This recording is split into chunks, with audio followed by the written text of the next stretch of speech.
Do you remember how did you spend your MCO period? Is this how your Corona lockdown days look like? Having online classes at home, working from home, enjoying some best moment alone or with your family. During a pandemic, the safest place for anyone should be his or her home. But did you know the hidden pandemic? There are some people who did not spend their MCO whisking dalgona coffee. They suffered throughout the time in financial crisis, finding a place to shelter. In April, there was a case of 40-year-old woman in Bangi, Selangor who was beaten up repeatedly by her jobless husband. Average 63 calls and messages received by Women AIDS organization every week during MCO. For women with abusive spouse, their home is anything but a safe haven. There are women who were abused, killed. If you Google, you will find out that the virus pandemic do not only have impact on the economy. The impact on domestic abuse are consequential to the society as well. Did you know how it feels when a house is no longer a home? Single mother, daily wages workers without any marketable skills are among the hardest hit by the pandemic. Some loses everything, some are selling everything in order to feed Kami sebut themselves. pinjam dari kawan, kawan pun sama-sama susah. Kami biasanya jual barang rumah, macam tongges. All this leads us to one same question. Has all these problems always been there? Did it get worse because we have not taken any proper and right actions to help? Good afternoon, everyone. My name is Eva. Growing up in a city with mixed culture, Kuala Lumpur has been a mixing pot where I am lucky to see how different is different social hierarchy. I have seen independent women building up their own business. I have also seen women suffer from domestic violence, single mother, and women who suffer from issues. As a woman, being in different roles has not been easy. We are expected to be good in multiple responsibilities nowadays. But if this is already hard, what about the unfortunate one? So, in order to find out the problem, we have to get to the roots, speak to the woman, stand on their perspective, know what they want. And here's what we can do. Changes, impact, empower. Introducing woman, which means us in Chinese. Women are all in this together. Located at the center of KL, strategic location for both female vendors and customers, creating an environment that encourages women entrepreneurs operated similar to the traditional market. Individual booths designed to encourage women in entrepreneurship to rely on their own and to have a better environment to operate their business even when they are with the kids. The design inspired by the traditional tricycle food cart in the older days of Petaling Street. Structure built in rattan and formed into cylinder shape. Candlelight yellow that represents a symbol of strength and perseverance. Cotillion red by Nippon Paint, a mixture of brown and pink that represent the power produced when a tough woman brings up a woman that needed help. Baju market at the mezzanine floor of Woman Market, individual booths form into a flower blooming shape that represent the bloom in every girl. By creating the symmetrical flower petals formed into a blooming flower shape, each petal features an individual at the tip, and the interior is illuminated by the natural lighting. Woman aims to create a safe living space and empowerment center where they will be full of resources to achieve empowerment, to boost their confidence, and to build themselves into a more optimistic person. As for solution, the first stage of programming design breaks into 4 parts: to heal, to overcome, to reconnect, to protect, giving them skill training on real-life experience to empower women by giving motivational support, gaining solid knowledges, and provide them a home. For circulation, public spaces are located at the lower floors and private spaces at the higher floor. Moving forward, the information counter is open to the public to get started to know about women, where all the information can be reached here. Donation counters are located here so that the public can donate and give a hand for those who needed help. Empowering women through skills is not enough. Several analyses on gender differences have shown that women are superior in emotions than men. An open counseling space is designed for women to give and receive encouragement. According to study, design can affect our moods and thoughts. Therefore, the open counseling station is designed along with the color psychology that helps in healing. Green by Nippon Paint that represent hope, growth, reassurance, and red that represent desire, optimistic, and energy.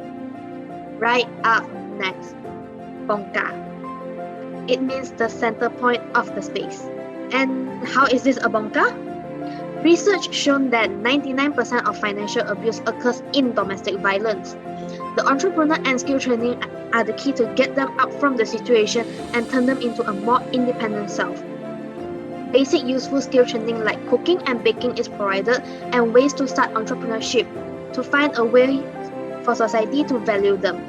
Not just classes, the big idea was to transforming not just women but also the space into multiple usage at the different time by using the hinge and lift mechanism, mainly using metal and all sustainable materials to contribute to the environment. It can be a cooking studio, a flea market space, a meeting room where skills and knowledges can be discussed, storage space for extra class materials, and flea market booth for the weekend market.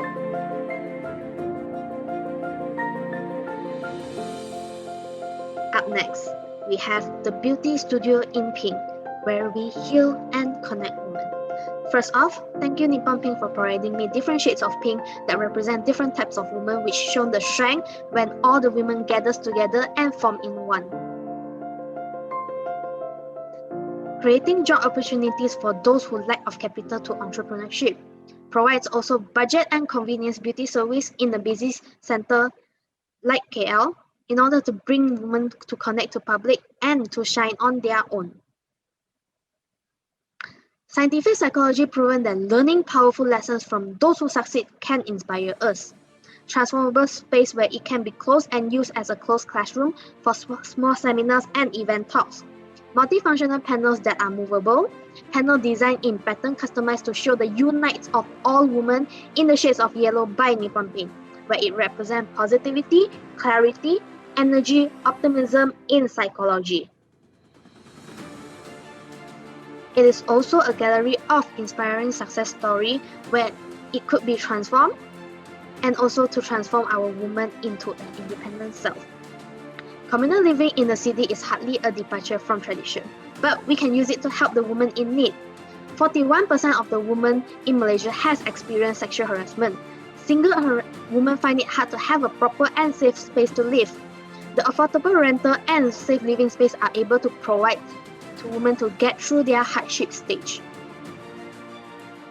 Each room, each cubicle have 8 individual beds with individual storage space, which has the tremendous potential to create a community for the women. Double-decker bed to allow more beds to fit in, high ceiling, and big curtain wall to allow better ventilation and comfort.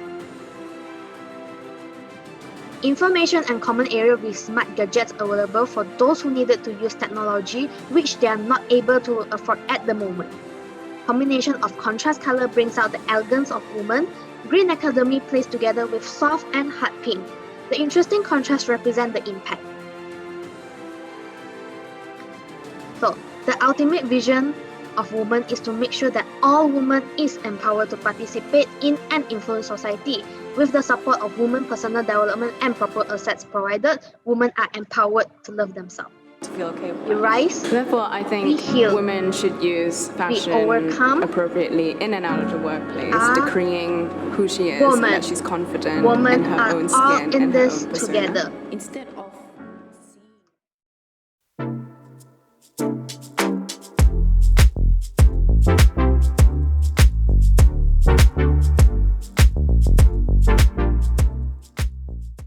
Good afternoon, everyone who is joining us from your living rooms, from your office desk. Welcome to a 40th session of MIID REKA sessions. And today it's International Women's Day. So it's really special. This year's theme is called Choose to Challenge. And so the idea is that in a world that is truly challenged, then we're truly aware.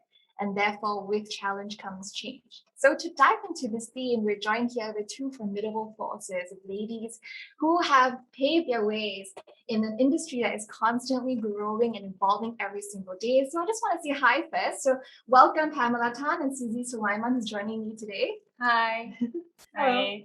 Yeah, so before we really dive into the things that we want to talk about today, right, all your stories and your journeys, I just want to take a moment to sort of address the setup that we are in today. So we've got this comfortable place. We're all in like sweaters and dresses, and we're actually here at the Daikin Solutions Plaza. So this is actually the first showroom and also the first Solutions Plaza in the Plaza Arcadia in Desa Park City. So here you actually get to experience the comfort of Daikin Air in the comforts of a home setting. So it's really unlike any other showrooms that you see outside when it comes to air cons. So it's really special. So you've got professional consultants as well who are here, whether clients come in with layout plans, who want solutions for their homes. So we've got attentive salespeople and consultants who are here for you. So before you want to miss this chance, and we're all here today right now. So anytime you want to come over, just call them, look them up online and book your session with Daikin. So yes, and we also want to take this opportunity. We've got MIID banners at the back just to let you guys know our corporate partners who have been with us, who supported us. Daikin provided this beautiful location, and we also want to thank Sarah Trade, REKA, Nippon Paint, of course, and Pachitika. So now that we've thanked all our sponsors, we just want to really dive in. We're going to have a really comfortable 2 hours here, right? We're just going to have conversations and to get to know more about yourselves.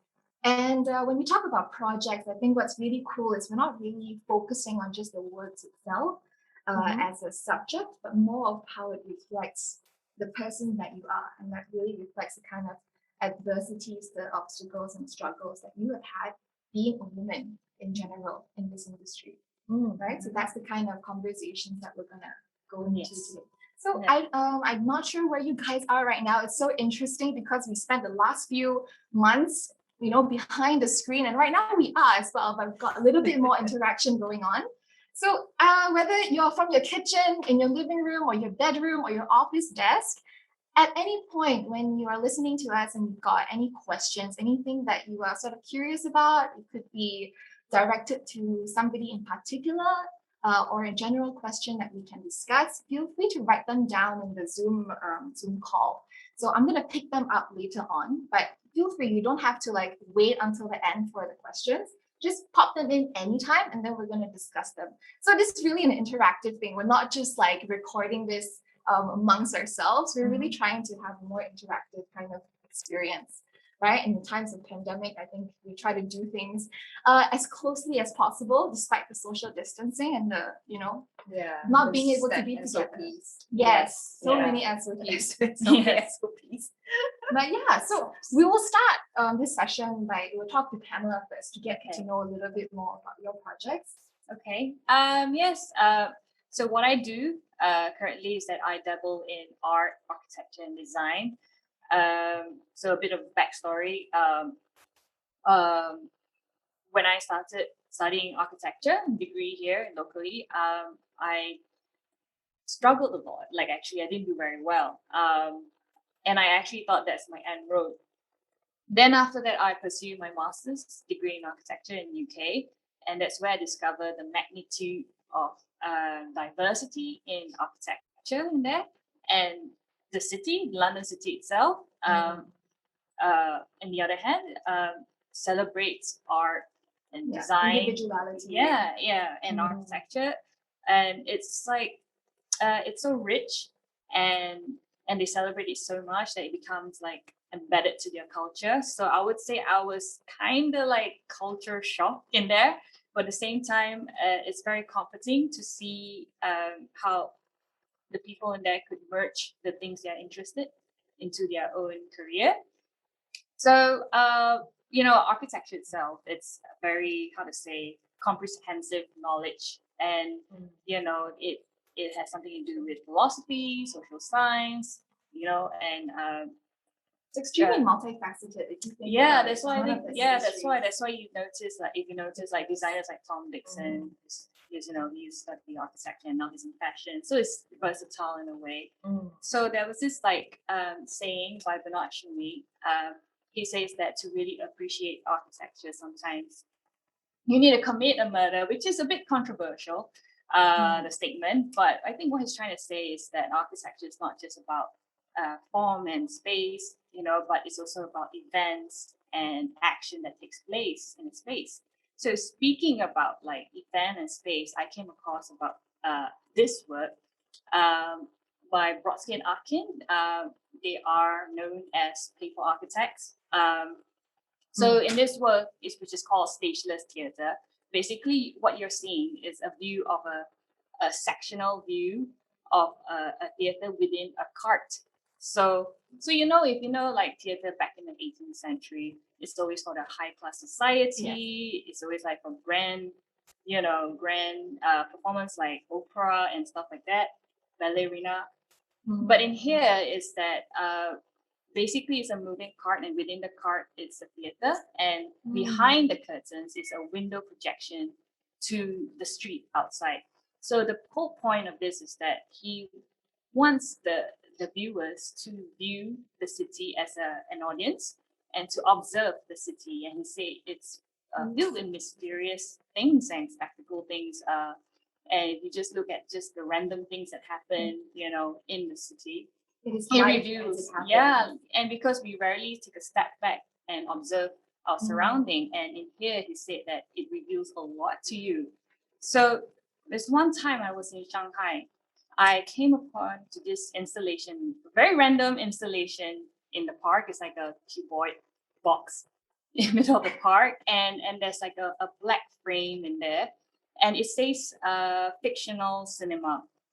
So I was like, okay, the first thing I do is like I go closer to the black frame area and peek in, but it's pitch black. I couldn't see anything. So I went around it, and then I realized there's actually a door, and the door leads you into a room that's filled with people, like an interior of cinema, basically. And guess what they're showing, which is the outside view. Right. Yeah, and there were like music. Inverted audience. Yes, yeah, there were like music playing in there, and it's quite comedic because you actually could see the outside people peeking doing in. What you were just doing. Doing what I was just doing. So it's really like comedic.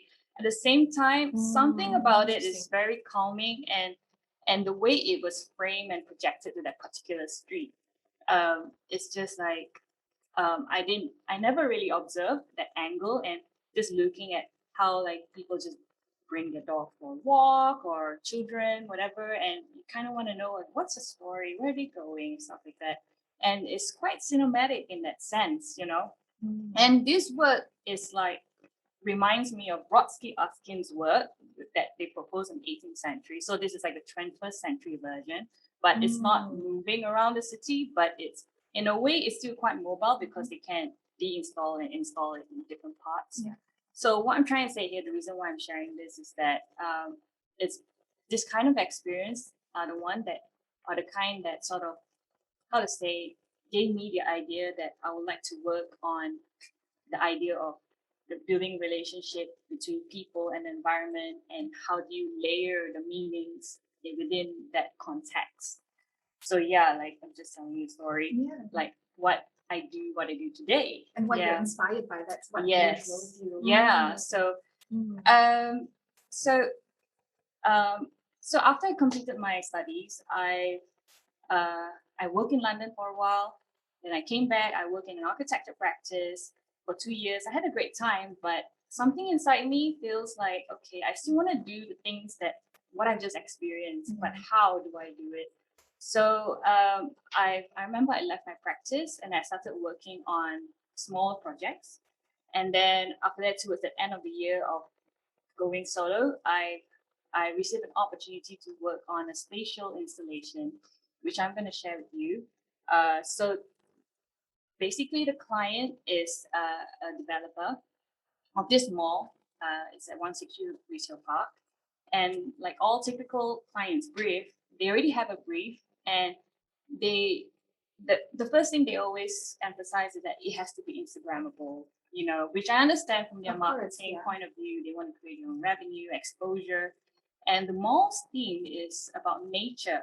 So this is what they have. This is the deck they put together. I mean, this is the thing that we say like, oh, we play with literally greenery. They were very clear with what they wanted. Yeah, they're very clear with it, like, recyclables and stuff like that.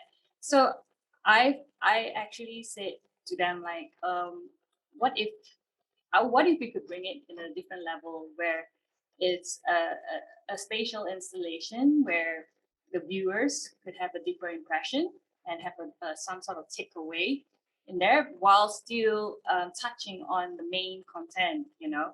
So then I actually showed them these slides, like what is my insight of nature, you know. So like I say, okay, there was this Kew Garden in London, and which is similar like Crystal Palace. Basically, it's like a glass house that houses the plants inside, and I quite like the skeletal dome that houses the plant inside, which is like almost like exhibiting the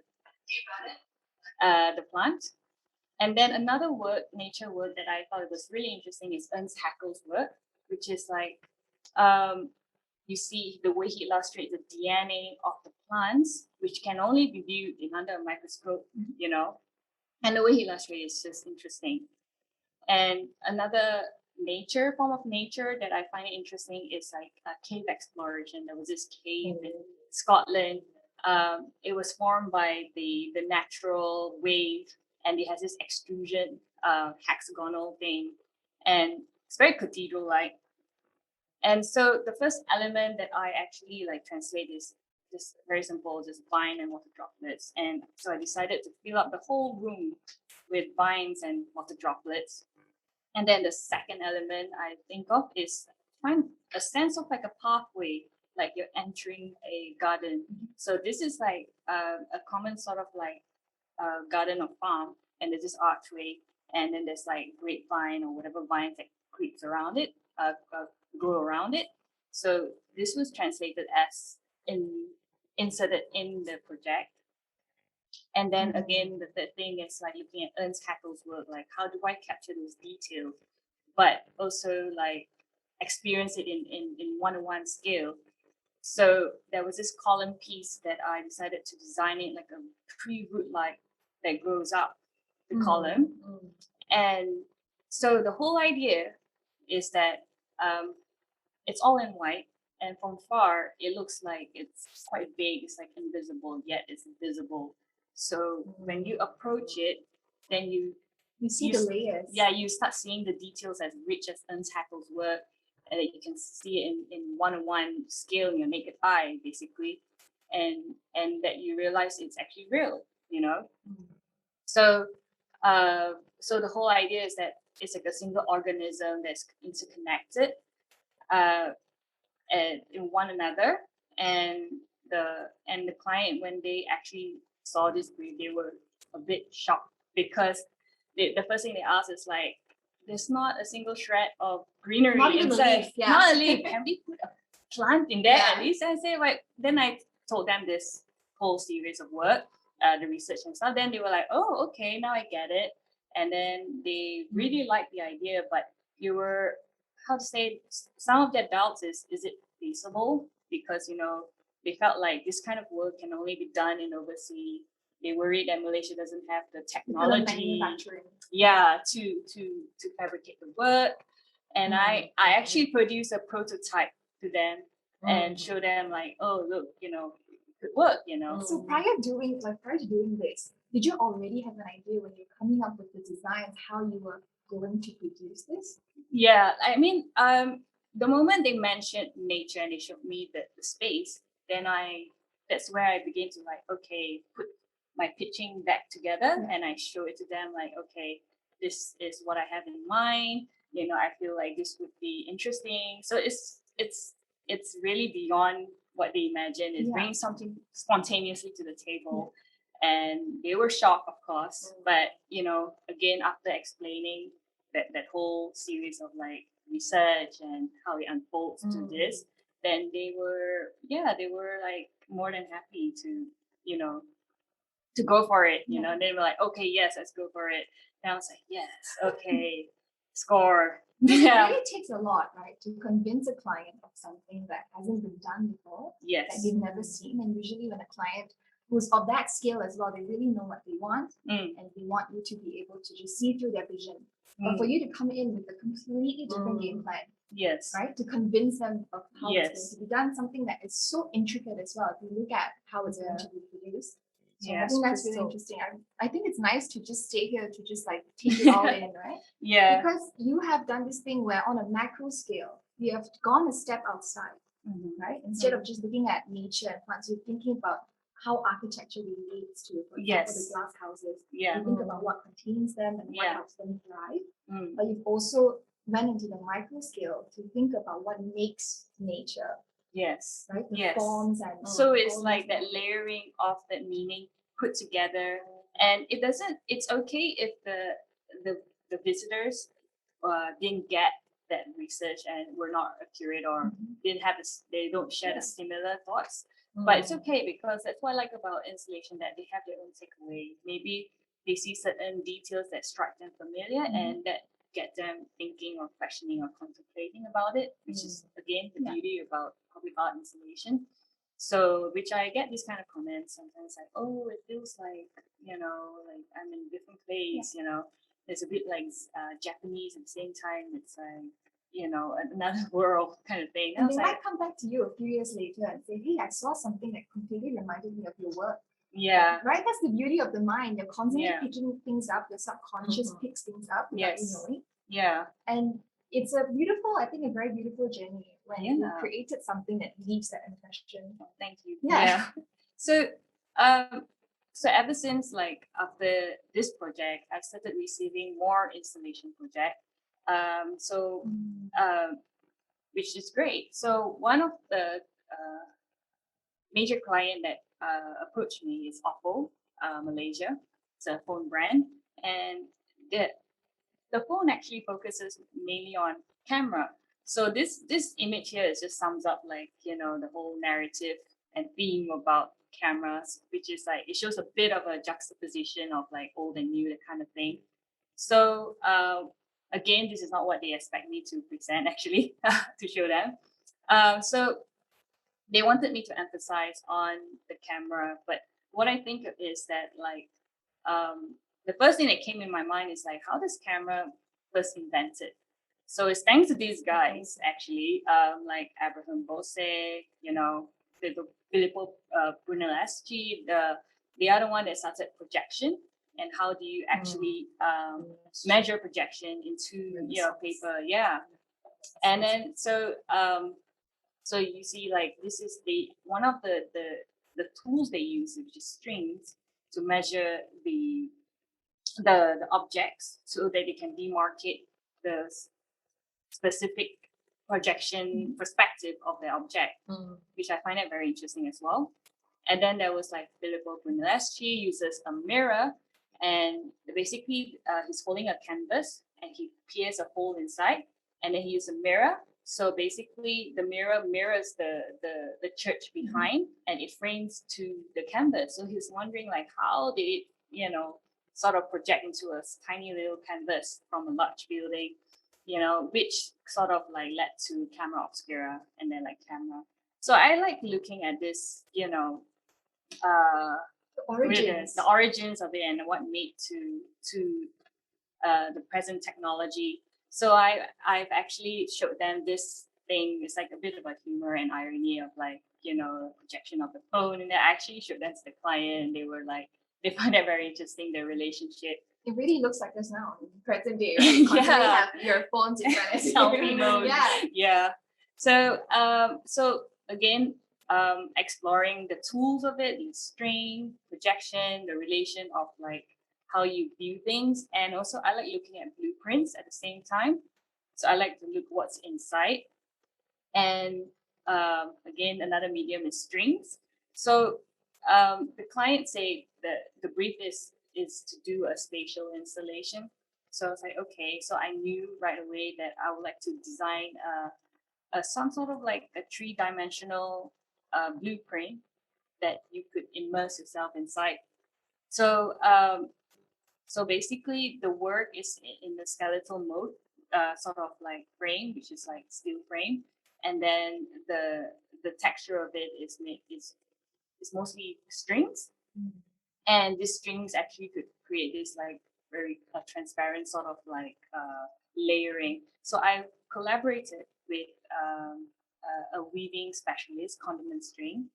And I told her, because she normally what she does is that she does like this small sort of scale weaving, but I told her like, hey, are you up Hey, for like, like a that's so huge big, yeah. installation? Yeah. Then and she was like, oh, I'm a bit nervous, but okay, she would love to try.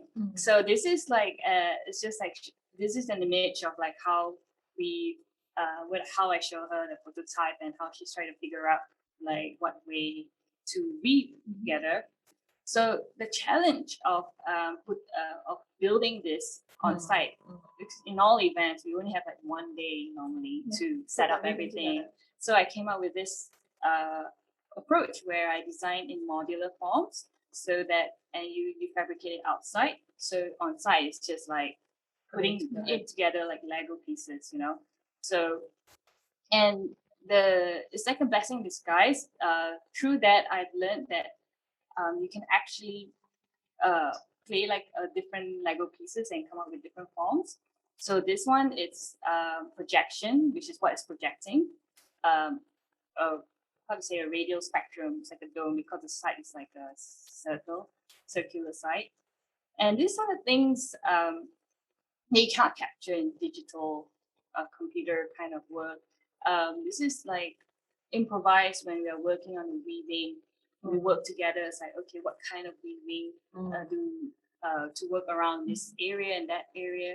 And I really like how it forms all the stitches on the side and the patterns. It's really interesting. No detail is missed, like every corner. This is a Yes, it's huge. And yes, I just love how it's like we experimented on that site itself, like, okay, how do we do this, you know? And then we're like, okay, let's agree on this kind of thing. So yeah, this was in Sorry Pyramid. And again, the client did not expect for me to propose this, because initially they just wanted me to do like, oh, just hang 2,000 phones that spells out awful or something like that. And then I say, oh, guess what? Yeah. I have this. I brought the deck, and then we show it a projection, and they were like, oh, we need to talk first. Like, let me discuss, because you know. And then after that, they really liked it, and then they say like, okay, we're gonna have it for this other show in Pyramid. And I was like, okay. And I was like, yes, so happy. So a month later, there was a festival just right after Apple's show. There was a Goodbye Festival, and that's where I met Suzy actually. And they wanted me to do an installation. They're very easy, but open brief, and they said they want to do an installation that sort of reflect the music festival. And I thought about like, okay, because thankfully, again, the whole idea of projection is like, it's depending what are the subjects that's projected. And the first thing I think of is kite, because kite is like a common object festivity in our culture, and music festivals are celebration. So here is like, it's how to say, this is like a aerial drone shot view of the installation.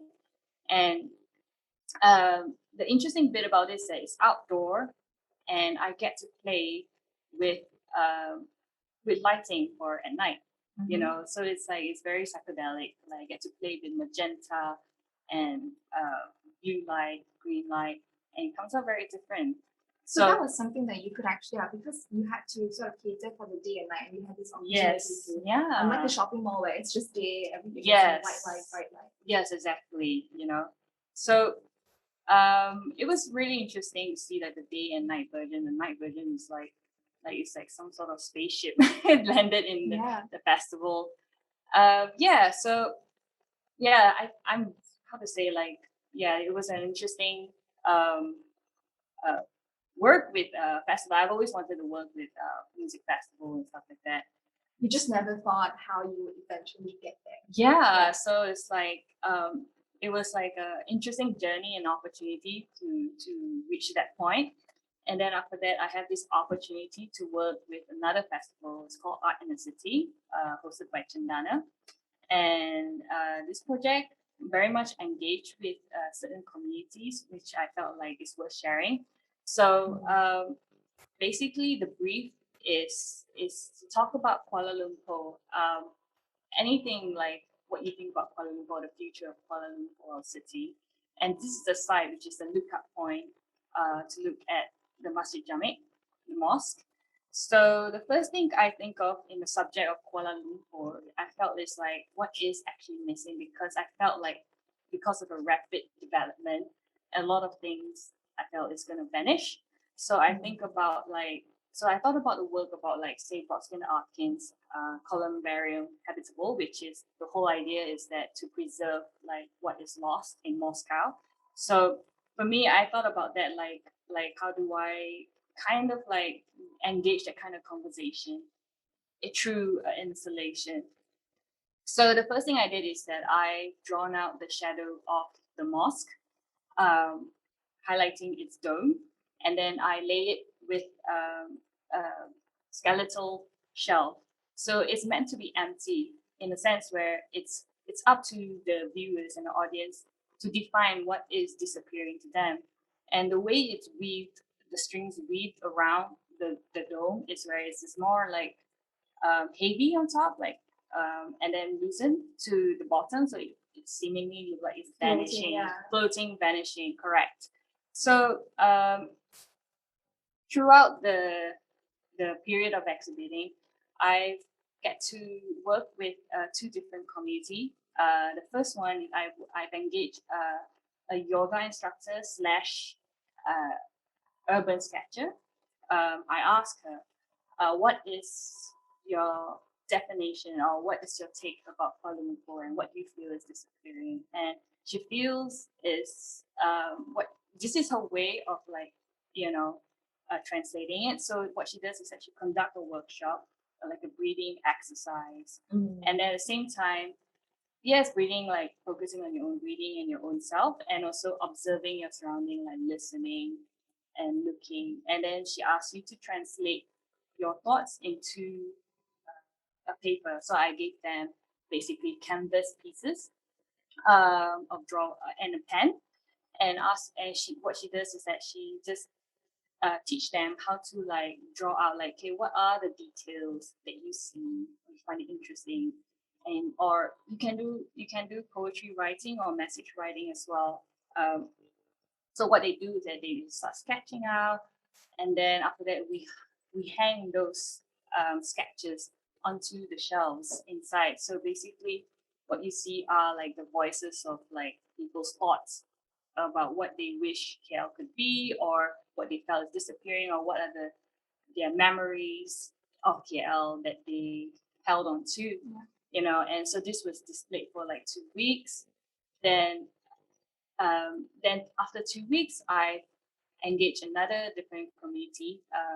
They are like more like a weaving, macrame weaving and pot planting, sort of like plant lovers and weavers, So their takeaway is that they felt like they want to highlight the greenery that's taken away, and also bringing back like the act of, the weaving craftsmanship into it. So they conducted a workshop that, that teaches how to do mini pot plantings and how to weave these pot plants onto the dome, So were these parts of the brief when you first received that?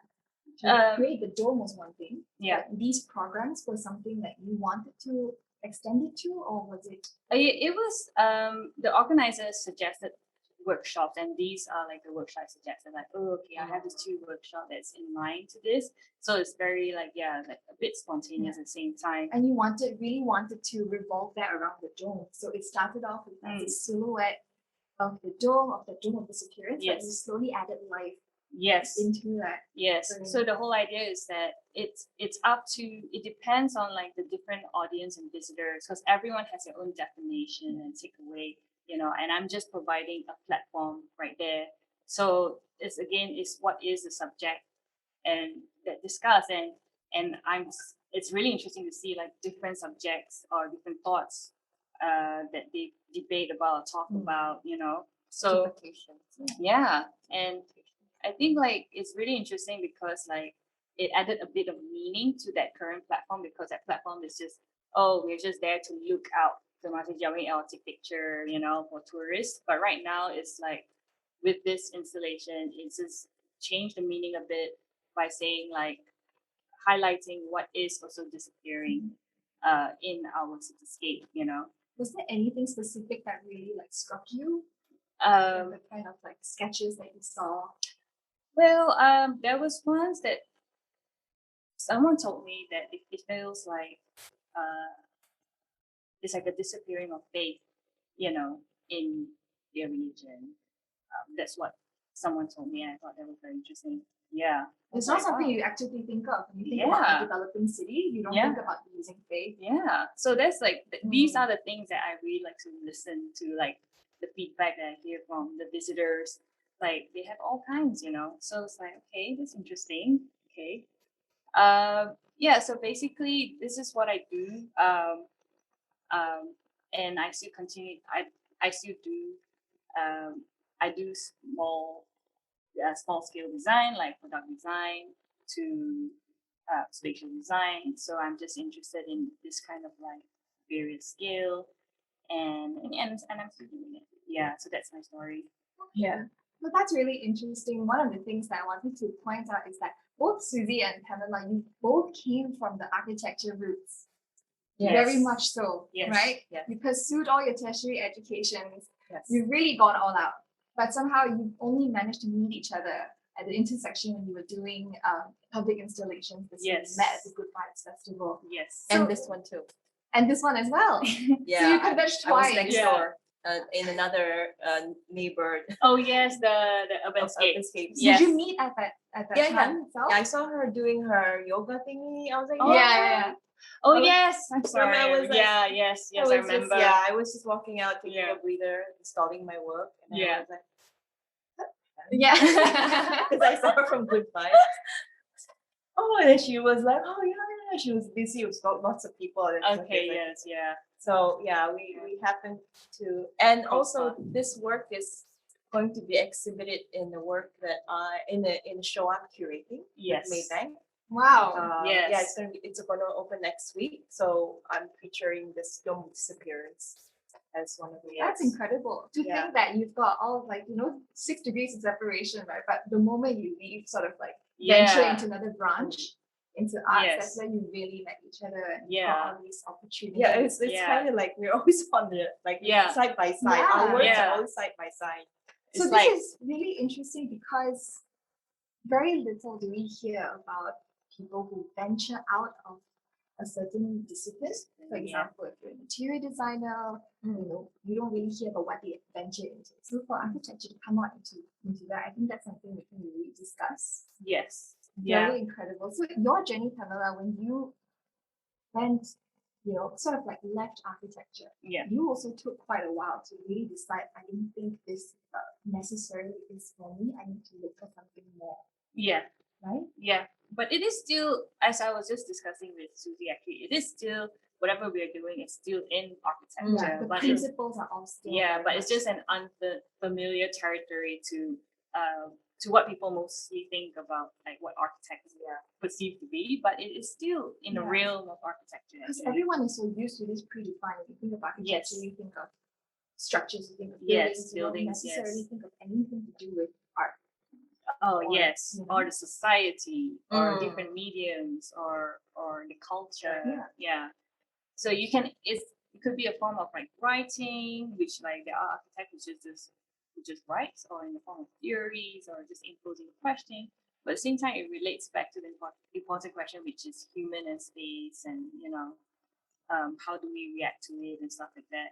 So, but yeah, it's just saying it is still in the realm of architecture. Yeah. Yeah. But at that point, it was still a huge gray area, right? Yes. Because back then, like, who did you have as an example where you could see, oh, okay, perhaps this is something I could do, Mm. or was it just Yeah, I say when I was in London, when I saw like even the architects themselves, the Yeah. local architects themselves, there's like carpet design, Yeah, vases, yeah, bridges, fashion, fashion, set sculpture, design. fine art, and as back then as I was an architect student, I was like questioning myself, yeah, why not? Yeah. I mean, who says you can't do it? Because we were kind of like trained to stick to our trained discipline. So that's why that idea never occurred until like seeing like how in that city like Like, wow, this is a everyone's doing it. possibility, Yeah, it's like they do it, and it just gave me hope. I was like, oh yay, I don't feel so bad that I like something else, and yeah, that gave me the idea where I could combine this interest and create my own avenue in my career, yeah. But you were really like, you really had to be sort of like this threshold that you had internally, right? That Yes. you finally push the button and you're like, if there's no opportunity right now, I will create them for myself. Exactly. So you have to find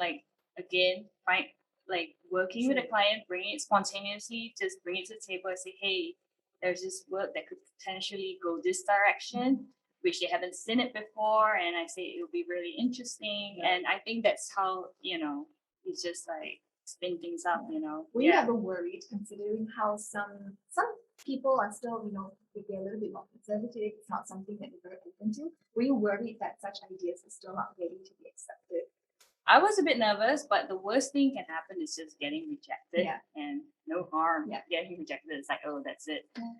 Or we can actually meet in the middle. We can discuss. But yeah, like I think I was fairly quite confident with my proposal because, again, you're working hand in hand with the client, so I understand their values and I inserted their values into the proposal, and they understand it's a collaboration thing, so they know like I am bringing my values into it. So it's like a very respectful both way kind of working relationship, and which I believe it should be practiced that way. So it's like bridging the gap from the commercial side to the creative artistic side. Finding a language for the both Yes, of you to work together. Yes. Was Eden, that project, was Eden at that point the biggest installation you've done? It's not. It's still around. It's the same size for most installation, but yeah, it's my first. That was the first, right? Yeah, that's the first spatial installation I did. Yeah. So what was the toughest part of that, building that installation? I think it's the logistics side. I think because again it's the first time, working on it. So, but thankfully, nothing very major. But yeah, logistics side is like getting things on time, making sure the budget is met, and making sure that they are in line because again it's the first time. But yeah, I think it went well after that. Like it was all right. Yeah. So it's considered quite smooth sailing then for Right. Yeah. Just a bit of hiccups in terms of like say some of the things because I was still an amateur, and they don't really have like a gallery caretaker in there. So so many unforeseen circumstances like to control behaviors around artworks and stuff like that, which we can discuss later as well. Like so a lot of visitors, they don't know how to interact. They would touch or so that was a bit of problem, but it was okay still. It's fine. A lot to learn, but a really to good learn. first experience. Yes. Yeah, I should have give the client a heads up on these kind of little things, Yeah. But that's the whole point of it, right? It's okay to be constantly learning. Yes. Yeah. Correct. And for you to say that, the worst that could happen is that you reject it and you tell me no. Yeah. Right? I think when you are a creator, you're constantly putting up a very personal piece of yourself out there. To be, potentially rejected. Right. So that's the kind of mentality that we sort of like have to be more aware of. I think it's like very okay to fail. Because if you're failing, it means you're really putting your foot forward and trying to do better. Yes. But I wouldn't say it's a failure. I also believe that you have the right to choose who you want to work with. So if that person doesn't understand what you're trying to do, then it's better off. It's just a different way of like, because sometimes you want to work with a collaborator who also gives you a bit of trust and trust your creative process and trust that that you have their backs. You know? So if that doesn't work out as well, you have equal right to say no to the client. I don't want to work with you. Yeah, that's true. Because been in relationships where the clients are, they're thinking that they have to be served. It's actually they're also we are working in this together, to elevate something. So it's really just like relationships. You have healthy relationships, and you have some relationships that are not so ideal, right? But just because it didn't work out, it doesn't mean that any party is a failure. It just really is not meant to be. Something it's just not compatible. But knowing yourself, right? Knowing who you are, your intentions, who you are as a designer, as a creator, as an architect, where do you come from? Right. Knowing that is so important. Because you also have to put your value on yourself. So if you always like put yourself down, or you kind of like negotiate more towards what the client wants, you're cutting yourself out. That's true. So then you start to like forget what is your brand, what are your own principles. So I find that developing your own principles is very important for branding. That's true. So I think no problem saying so many, I think especially students as well, right? When as they're getting into it, every critique that they go through is the same process. When they first, they don't even know where they're coming from, but they are subjected to, this is not good enough, this is that, and it's right. They spend the first few formative years in uni going through that, and when they come out, it's another session of negotiating with clients, understanding, okay, where do I stand? Where do I draw the line? Right? And you have the right to say no.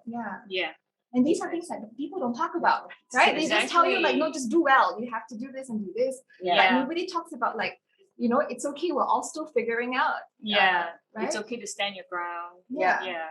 And every new negotiation, every new project you have, it's the same process again, right? You never have this playbook that you follow. No, exactly. And I feel like when you present your work to the client, just to be sincere with it's just literally like, I say, this is how it's done. Literally, I look into this, and the story goes like that. I look at this research and element, and that led to this, and I actually think they really like this kind of story. They were actually like, wow, like this is interesting, like because they are always standing in the marketing point of view. And in their head, it's just like, how do I get people coming in? But they never seen any work that works with in-depth sort of meanings and layerings that led to the work, So I think to them, it's like a fresh eye kind of like point of view. And that's why it's always a very positive sort of feedback. But so far, I never had any negative or like backlash sort of a response so far. So I'm lucky in that sense that like I get to work with a lot of like open-minded client, and I guess because again, this generation right now is like a younger generation, and they're more accepting and open with variety of work, and they put a little bit more value in the creative scene. So that's a good thing, But how about from your side, Suzy, like with the clients that you've worked with, have it gotten easier over the years? I'm a bit of a diva when it comes to yes, own it, because when I work with someone, I give them my all. I give them my heart. So I have to make sure that that person will appreciate it. So there has been instances where I have turned down projects because I don't have enough time. Like they want something done in a month, an installation, for example. And I said, sorry, I have to turn this down. I need at least 6 months in advance because I usually block my calendar for a year. Because to make a new installation will take about half a year. I mean, like an original work, for prototyping, testing. So I was like, I just turned it down. It's like quite some money, but I don't want to do bad work, So then the following year, she came again. Okay, Suzy, I have 6 months. I'm here again with the same offer. Will you do this project for me? Then okay. So if the client comes, if they come back to you, then they're serious, and that's when you can start I wouldn't say demanding, but I would say I would like to have this done. I would like to So I could really start to kind of bring the project together. And that was the project that got me the award, the one that I kind of said no to the first time. Yeah. And then when I did it again, it became an award. Yeah, really setting parameters for a project to thrive. Yeah. So you have to be firm because you know the creative process. You know how long it takes to really incubate an original idea, right? And you're not here to just copy and paste other people's work. I mean, that's what clients do. They come up and they show other people's works. Yes. But so this is a very funny story because I also work with Group Vibes, and when they approached me, and they're really nice guys, I love them, and they were very, very honest to me. Suzy, what do we do? And I said, well, basically, I come up with an idea, and if you don't like it, you can reject it. That's it, So it's not going to be, I'm going to change this for you, because it's an artwork. Yeah. Yeah. So, and it was interesting that both artists at that show were women. The installation artists. So happened. Yeah. Both of the structural works were done by women. So I was quite impressed. Like, wow. So it was quite refreshing to see. Finally. Yeah, more women in public art. There's a lot of women in public art actually in Malaysia somehow. Yeah. So I think that's what Pam said. She said nowadays there's more kind of interest, and people are starting to see the value. Yeah, people are starting to respect that creativity, and it's really starting to change opportunities. Yes. For designers now. Yeah. It's more accessible actually. Yeah. Yeah, and more open. Yeah. And wherever there aren't any opportunities, we have more opportunities to create them. Yes. So that's why I think the paths of kind of the thresholds of architecture. So designers, interior designers. It's pushed outwards already. Yes. Yeah. I think that's kind of comforting to know, right? Because sometimes people who are in this discipline right now, who are still studying, kind of unsure where they want to go. Yeah. Right? But not really seeing very clear platforms of where they can sort of step into. Yeah. They know that there's an opportunity to create them for themselves. Right? That's something so comforting for somebody who's still figuring things out. Yeah. Actually, it's quite game changing because then you start to change your mentality. You don't see people as competition. Yes. You don't see uncharted territories as being intimidating. Yes. These are new opportunities for growth. Yeah. New frontiers. And collaboration. Yeah. So that's a really, really refreshing mindset. And your journey, Suzy, from where you started and where you are today, you've really gone through a lot. I've got haywire. So I think it's really nice to get to know your story. Yes. I'll start with my presentation then. Yeah, so this was kind of last Friday we had a talk, and the three of us discussed, and you were asking me, how would you describe yourself, Suzy? And I was telling Esther, oh my God, this is a perpetual existential crisis for me because I do not have one set answer. I don't have one answer, and this is just basically the kind of work that I've done in the last 20 years. Yeah, so I've worked for 20 years, so I'm not young. I'm in my 40s already. So I graduated in 1999 in architecture, diploma in architecture. Back then it was still called Institute Technology Mara, UITM. It was not even university. So so I graduated at the turn of the century. So year 2000, I was working in interior design. I was doing construction. And then economic downturn, I went back to studying. Also in UITM, I did a master's in new media, in kind of virtual architecture, something like that. I don't know why, gaming. You don't know why you got there. I don't know why. Gaming sounds interesting. Just apply. So I enjoyed myself. I had fun. And then when I graduated, there was an opportunity to teach, and I got stuck there. And I was teaching for about 8 years in a private university.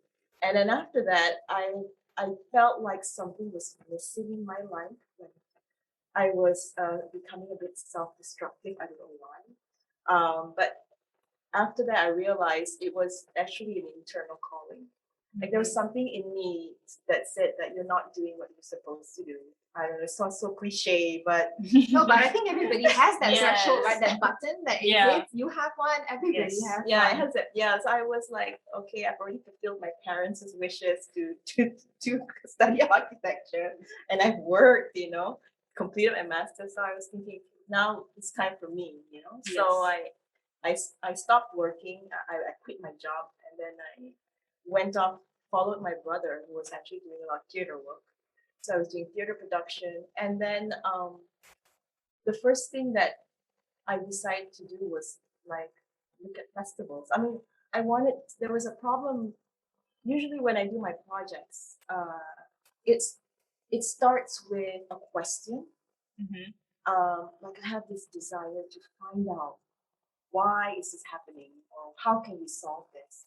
And I usually will find grants or like sponsors to like. I always believe in not doing projects on my own. I need to find other people's money to do projects with.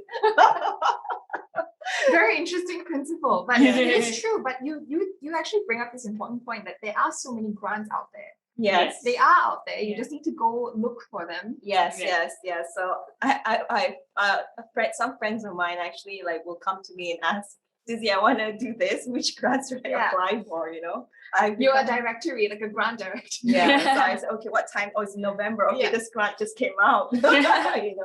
So there's actually a lot of public monies, not just Malaysia. You can tap into like the Gold Institute or like Japan Foundation. They have a lot of kind of grants to support all these social making projects.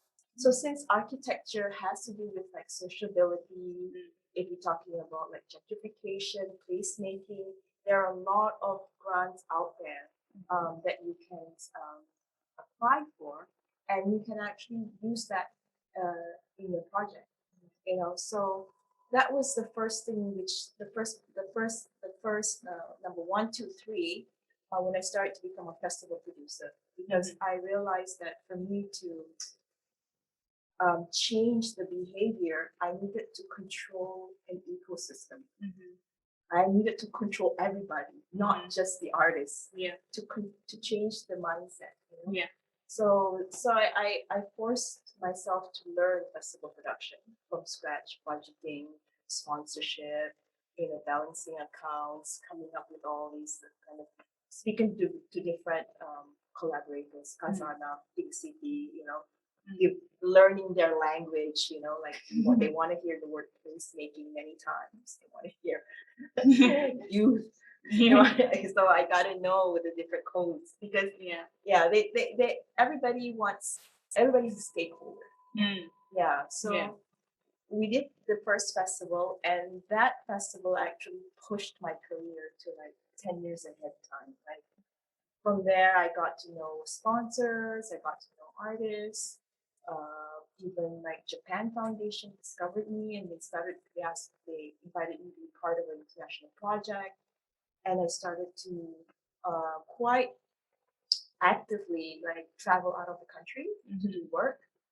So that was kind of also a good marker. So I'm not stuck here, So then from festival production, art curation, which brought me to another world, and then finally number 5 is where I met Pamela when I'm an installation artist. So it's kind of interesting to see like the 5 different worlds that I entered, but I did not exit from them.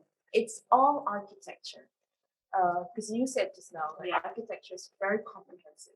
Yes. It's very so all of the things that I've done is actually looking through the lens of architecture, either sociability, tectonics, the poetics of space, Really coming from the same tree. You're just branching out in ways and growing. Even for my curation, the one that I'm doing for Maybank, my curatorial essay is based on architectural texts. I read a few architecture, so I'm reading it in terms of like how these works talk about different spaces. Yes. So it's kind of like I don't see any separation. Definitely. If anything, it enriches your work. Yeah. The content you create. So that's why it's very tough for me to say how do you describe what you do. This should be a calling card. I think, it's like, hi Suzy, what do you do? Well, Number one. I'll catch up with you again in 20 minutes after you've gone through this chat. Yeah, so it's kind of, so I thinking like this word transdisciplinary. Yes. Yeah, I think that's something which is going to be very common in the future, this transdisciplinary practice. Yes. So it's not multidiscipline, it's trans. Because it really converges at very different points. Yeah, it's not different. Yeah, so it's not different parts of you embodying in one case, but you're actually moving through all that different parts. Right. Yeah, very, very fluidly. Yes. Yeah, so that's how I kind of look at my work, and it's very interesting. Like for the past 20 years, I've moved through these different spaces, and they're all part of my practice. So it's not. It's very common for me to be in 2 or 3 projects at any time, either a writing project, curation project, installation project. But it's all under the banner of architecture. Yes. And a mother, a wife, a daughter-in-law. Yes, I do have familial responsibilities. Yes. So that one I cannot escape. Yeah. So It's, I think, what makes us a lot more powerful in that sense. I don't know. Like being a woman, you naturally come with these natural responsibilities. Your roles are already like, sort of like laid out for you. Yeah. From a very young age as well. It's not something that comes, right? Unless motherhood, of course, that's a separate thing. Yeah. But as a daughter, as a sister, and a friend, and all these things. And so that's also something that we'll touch on about, because I think that is a very big part of, but a part that not a lot of people like to mention. Yeah. Right? Yeah. At the forefront of things. They don't, right? They try to sort of like put their professional selves, and they try to split that from personal life. Exactly. Which can be quite detrimental actually for my practice. Well, I'll show you how it works actually. Yeah. So this was the first commission work that I got for for an art installation. And the funny thing was the client was actually some of my friends in the festival circuit, because the festival producers all have kakis already, like we know each other. And then one of the festival producers asked, Suzy, can you do an installation? How? Me? Are you sure? I just done festival. Oh, you can do it. They're like, you can do. Sure. Like I thought I was in denial. And then she saw something in me, and she was like, yeah, you can do this. I said, okay. So I was very, very nervous for this work. This is the first time that I'm going to be like artist, And this was actually down in Medini, New Sajaya, next to Legoland, in fact. And they were just launching this mall. So she gave me this area. It was a waiting area. This is actually a waiting area, and that's a gallery space. And when I was thinking like, okay, how come? Why is there no place to wait? Or I was thinking about how we could use the space as an interactive space where families could get together. I was thinking about the sociability, because I wanted people to have fun waiting. Yeah. And this was also, this project was also inspired by a work that I saw by Yuri Suzuki. But I also had to bear in mind that's a Japanese work. In Malaysia, we have no respect for artwork, but I know they're gonna touch and they're gonna knock it down. Very eager audiences. Yes, they're very aggressive. Yeah, very aggressive. So I had to also think about something where it could absorb the natural curiosities of Malaysian audience. So I came up with this PVC pipe because number one, it was readily available. If anything broke or anything, you could just go to the hardware store and put it yourself. Secondly, it was something that was not uncommon in the Malaysian household, so it was not intimidating. So it was something that people could like naturally come up to, like, oh, this is familiar. This is not some weird thing, you know. So it has that sense of tactility, like and inviting. And at the same time, I was thinking about a play space where families could play together and have fun in their own way. So I was very interested to look at sound and how sound connects architecture. Like when you speak in a pipe, even though you're all the way across the room, but you sound very close, right? That kind of that duality of space and intimacy. So anything that you put against your ear is intimate, but actually you're like on the other side of the room. So I like that idea in these pipes because you could speak in the pipe and you could hear the voices, but you know who's saying that. Where is it coming from? Yeah. Yeah. So so you could see all these families having fun and there's no instructions. I purposely made it intuitive so that you don't, because Malaysians, they don't read anyway. So if you put do not touch, they will just They're just very they excited will to just do it anyway they want to do, Yes. right? So you have to understand the behavior. Yeah. So I wanted something that can be understood without being told. Yes. Yeah. So when I saw this work, oh sorry, there's one more work that it shows. Oh yeah, yeah, this one, sorry. You could see these two guys. They were actually waiting for a gig to happen in the black box. And while they were waiting, they were playing with the trees, you know, they were like just calling each other up. And I thought it was so cool, you know, because as an artist, I kind of sit at the back of the shadows and see how this artwork changes people's behavior. Because before this, it was just an open, empty space and people would just walk by with their phones or text. But now with this object or this installation, I've totally changed the social behavior in that space, you know? And it's so quiet and gentle that they don't even notice it. Like they've been like reprogrammed by my artwork, you know. And there are also other works. There are also like the electronics. There's certain electronics which there's a video link out there, which I didn't put the video because I didn't want to lag on the streaming. But so it's analog and digital. So there's a recording that would actually record your voice and then it will play back. So when there's nobody there, it would like hello, hello, hello, like there's like ghost voices. It would just randomly record. Yeah, I mean whoever they will play back. Okay. But then when somebody's there, it will like record. There's a program that's inside. Yeah, so it's like a analog and digital kind of sound work. Yeah, so this was made in 2015. And after the commission, the shopping mall really liked it and they bought it. So it's there, I don't know. And then the funny thing was last year, 2020, 1 year passed by. Yeah, sometimes we do have to remind ourselves we are in a very different year.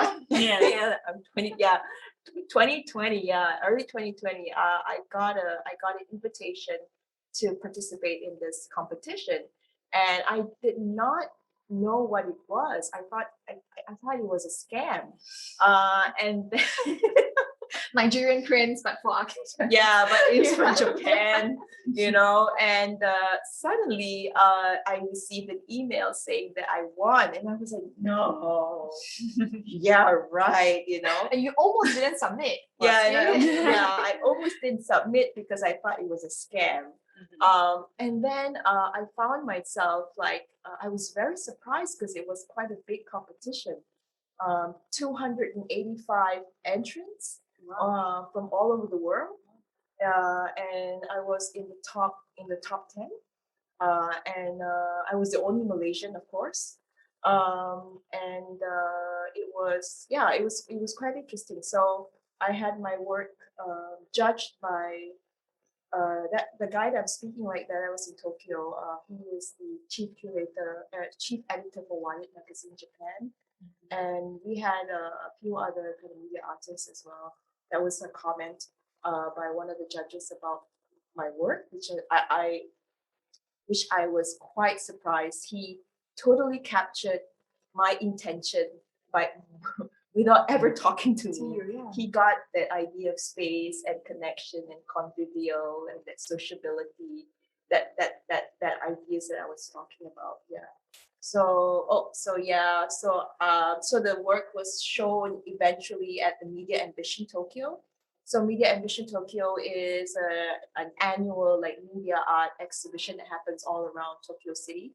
And Team Lab is also on the kind of committee with Rhizomatics. So they also collaborate with Team Lab. So it's kind of that kind of very Tokyo kind of technology exhibition. So I was very, very honored to be selected because my work was like Nusa Jaya in Johor Bahru in like 5 years ago. Not where you expected to No, go I at never all. expected it to be like on this on the same kind of at that par, you know what I mean? And I was of course very, very honored to have been invited to have my work shown in Tokyo.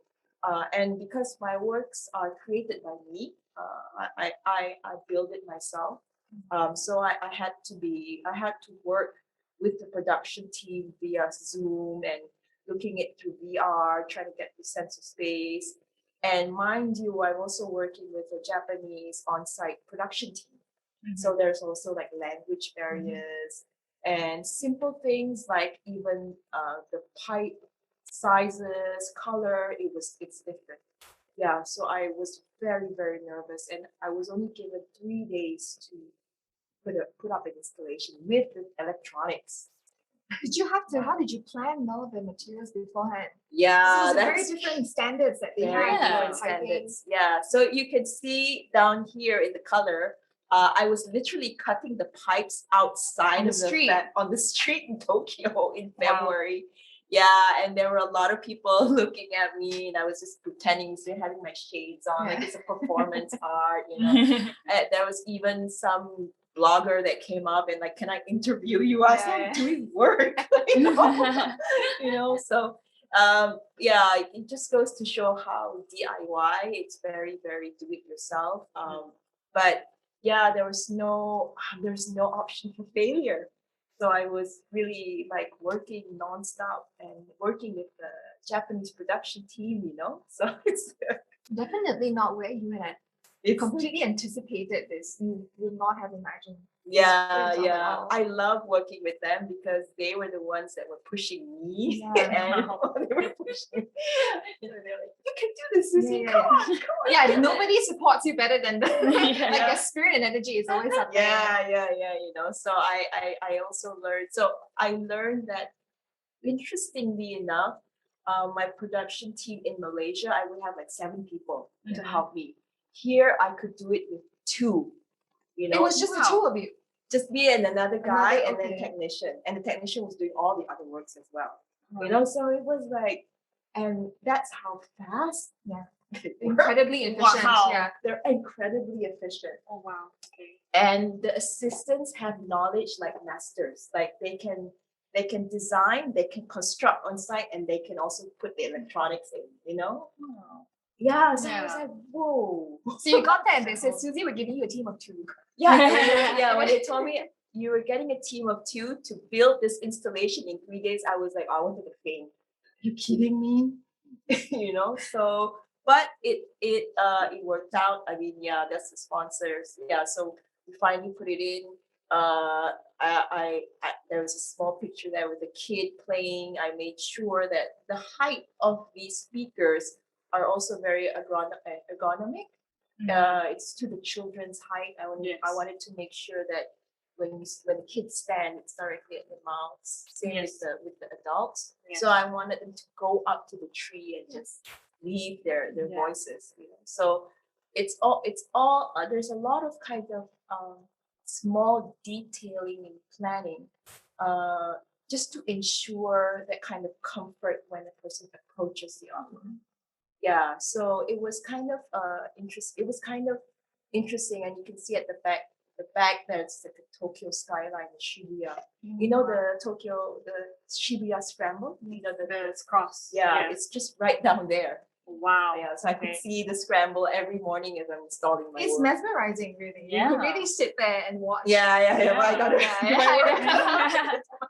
I didn't have time for that. It's really interesting because from what I'm hearing really is that you always need to have a certain foresight, right? Before you install anything, you think about the people. Of course, being in a different city as well, sometimes you have to think people in different countries have all very different average heights as well. Yes. So, and also for the fact that this was done in 2015 at first, and then for somebody to pick it up many years later. Yes. Which still means that whatever is the core of that work and that the spirit of the project is still very much relevant. It's not just a come and go thing, which is quite impressive, I think, for a creator to have that kind of foresight to know that this will still be relevant. Yeah, yes, it's true. I have no idea. You know, like I said, I thought it was a scam. Yeah. You know? Yes. But how you got into everything was you did not plan, you never planned for any of these to happen. No. All you wanted to do was you knew that you had to do something, and everything that you did, you really put in 100%. Yeah. And put in all your heart into your work. And then this is somehow what just came with. Yeah, it just came with it. But of course, it's always like I said, we have to put our heart in it. Because it's also your name, your brand name. Your name is your brand. You know, that's why when you get projects, you got to make sure the perimeters are appropriate or the perimeters are conducive, so that you can work under the best conditions or the conditions that you need. You know, so that you can really push the work. You know, it's more than servicing a client. It's more than that. Yeah. So this was the first work that I did, which, like you said, was quite interesting. That it was picked up 5 years later. Yeah. I was like, no, it's an old work. I don't do this anymore. I had the stigma of being called pipe girl. Oh my god, I was doing the pipe work. No. Yeah. My friends were calling pipe girl, and they were like, "Is this your pipe?" They were making. I was like, enough of this. So and look where you ended up, pipe girl in Japan. It's just so I couldn't get away from this. But if they say it reminds them of Tokyo, I'm like, okay, whatever. Like it's a bit sci-fi actually. Yeah, the sci-fi forest. It's a very sci-fi forest, and if you are actually there, you could actually hear the sounds of voices, kind of like echoes. Yeah, it's kind of disembodied voices. Yeah. So it's a bit. It has that character, but it was anyway. Yeah, so maybe I could go to the next one. Are we there for the next one? End of part 1. So these are some of my links of the works. Yeah, but all of your works are very easily accessible online as well. Yeah. So you've got a lot of these videos that people can view. Yeah. So maybe this is my first art project after I quit my job. You remember very clearly. Because it was quite a kind of like, this is something that I felt that I needed to do more for the art scene rather than me. Because I felt like at the time, this is 2011, the festival was at 2011, but the planning happened in 2009 because it took about a year just to get the money together from sponsors. And the Digital Art and Culture Festival actually began with the story of this house. So this was actually cited in Penang because 2008 was the year that Penang and Malacca was kind of official on the UNESCO heritage. So at that time, there was still a lot of like uncertainty about what is heritage, how do we preserve our buildings, how do we go about this, this heritage. That's true, because it was never really predefined. Yeah, it was never, and there was a lot of excitement, but also anxiety. So at the time, I was working quite closely with the Heritage Trust of Malaysia, or Badan Warisan, and they had this building just restored, and now they spent, I forgot how much, like millions of public funds to restore it to this Georgian architecture. And now they're like, what should we do? Now what? So I proposed to them like, okay guys, if you're just going to turn it into a museum, you're not going to get much people. I mean, you know, history is going to die again. Yeah. So I think what would be interesting if we could kind of introduce heritage to a younger audience, and what would be the best way than to have a festival, because a festival would attract a younger audience. Yes. Yeah. So so that's where the entire festival was all of the works of the festival was actually commission works, and we invited every artist to produce a work that had a connection with history. So this was Wong Hoi Chong, and if you know, Wong Hoi Chong is quite a famous artist, and he did a video work at the kind of courtyard with the doors, and it was called Doors. So so every time you would come close to a door, the video of a door would open, and you would see different perspectives of Penang. So there was like a goat, a random goat, and then there was a girl in the hijab talking. So he and pre-recorded these Yeah. scenes in Penang. so these doors kind of were like portals to Yes. different parts of Penang. You know, so I was like, wow, this is crazy. I like it. Okay, do it, Yeah. do it. You know, because I'm Yeah. the creative director. Okay, so I thought this was kind of an interactive projection work by Hoi Chong. Let me see. This was So this one, the door opened and there was a cat in a tree. This kid loved it. He kept on going to the door, opening the tree. This is also another work by Liu Kung Yu. Kung Yu is also a very famous contemporary artist, and he actually talked about the stories of the women that lived in this house. And back then, Francis Light, they could not marry local women. Yeah, because they were considered like common law wife or something. So Martina Rosell was his local wife. So it was never officially his wife. Yes. So even though they had 5 kids together, they lived together and everything, but when Francis Light passed on, she got none of his properties. Got nothing. So she tried to fight it in court, but it didn't turn out well, because back then there was hardly any rights for women. So this artist found out about her story through our collaboration with Badan Warisan. So he decided to dedicate one room, the women's room, to the story of Martina Rosell. Yeah, so he actually collaborated with a dancer, Elaine Pedley, and to kind of do an interpretive dance. And in the actual exhibition, the dancer would come out from the window and she would be dancing throughout the room. And there were like different stories coming out. So I thought this was such a brilliant work in terms of how he used a hidden story of a woman in this kind of like setting. So that's one of the reasons why we invited artists, not like regular historians, you know. So artists will come out with these interesting stories about, you know, the past, and it's not like hard on history. If they give you this more relatable story that really reaches out into into your hearts. It's not just presenting a fact to you. It's like, look at this. And they have their own interpretation. Like you said, how it depends on how you want to take back. Like an installation. Whatever the audience takes back. So I thought it was so there was a projection of Francis Light on the bed, suddenly like the ghost of Francis Light appears. Wow. It was hologram. It's actually a projection. So I thought, wow, this is so cool. And so you're actually sitting here in the audience and you're watching this kind of this room of inanimate objects coming to life. So with stories. This is done by my friend, also a famous artist, called Yong. And he actually did this blimp where you could control the view of the camera while you are on the internet. But by mind you, this is 2011, so this technology is like super. I was just about to ask. Super new, because he worked with the robotics department, so he created the Zeppelin. So this Zeppelin would have like this disembodied kind of movement.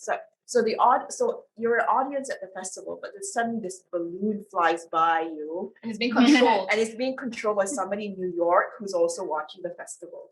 Wow. Yeah, so it's like insane. This is not my ideas. Yeah. These are my artists' work. But the commission work that came out from here. So this is a kind of interactive screen where the visitors that come to the festival can actually control them too. Yeah, but it's insane. So I really love how my friend, this artist, used this idea of layered times. Like time in the internet and time in real time. It's so crazy. And history, that's crazy. And like just to hear, right? Just to hear that you found that insane because you had never been a part of anything like this. You've never seen works like that. You've been in the industry for so long and you jumped into this sort of like festival curation and suddenly it's like, wow, it's a completely new world. Yes. These are all Malaysian artists. These are all Malaysian artists. And this is another sound artist by her name is Kok Siwai. She's an experimental musician as well. So she collected all the sounds around the house, Suffolk House. There was a school, there was the sound of the river, there was cows, there used to be cows here, traffic, and she would put them in this kind of audio, and audience could sort of like mix it, and you could hear different sounds in this darkened room of all that, so it's kind of like another take of architecture through the surrounding sounds. Yeah. It is a very strong part of memory, right? Right. Something Yeah. that It has to reminds do you. with history as well. Yeah. Yeah. So these are the 4 works commissioned. And at night, so these are other works commissioned. Yeah. So I was like, all of these works were done by Malaysians. These are all Malay. This is really like our talent, So I was so kind of proud. We also had like workshops. Some of the artists decided to share some of the new knowledge that they learned with all this media. And then there was this Badanwari Sun talk. We also worked with the Heritage Trust talking about the architecture, restoration, blah, blah, blah, And at night we had the projection mapping. Well, so remember, now it's no big deal. But this was 2009. Yeah, 2009. I had to sell these ideas to we got rejected by so many companies. Like, what are you guys doing? Can you do it? Because it's like, what is visual projection? Yeah. Yeah, like how are you gonna do this? So we really had to spend like a year convincing people to buy into this idea, and we even came up with a model. We did like a live demonstration. We did road tours. We traveled to different universities, all on our own budget, to kind of peddle this idea. To either get sponsors or to get volunteers to come and work with us. Yeah.